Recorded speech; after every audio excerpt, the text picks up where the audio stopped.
afternoon. Hi! Isang maulang gabi po sa inyong lahat. Naku, tuwang-tuwa na naman ang aking mga alagang halaman dahil muli na naman sila makakatikim ng isang mabisang inumin ang tubig ulan. Ayan sila oh. Sana ganyan lang ang ulan. Huwag naman bumuhos ng sobrang lakas tulad ng kinatatakutan nating super bagyo na ang sabi padating na daw hanggang Friday yata.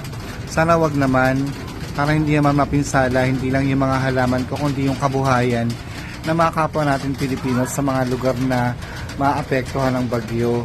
Sapat nang naging masaya yung mga halaman at yung iba pa nating mga kababayan na umasa din sa ulan. Ayan, ito po ang inaasahan natin kapag umuulan, makikintab yung mga dahon ng mga halaman natin. Ayan, tuwang-tuwa sila. Ayan oh, yung ating Sitting Princess. Yan yung mga philodendrons natin, yung Black Cardinal.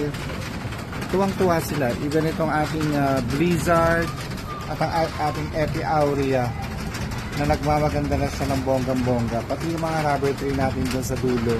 Tuwang-tuwa sila kapag nakakaranas sila ng ulan. Ayan po, sana dalangin natin na wag lumakas ng sobrang lakas ang ulan.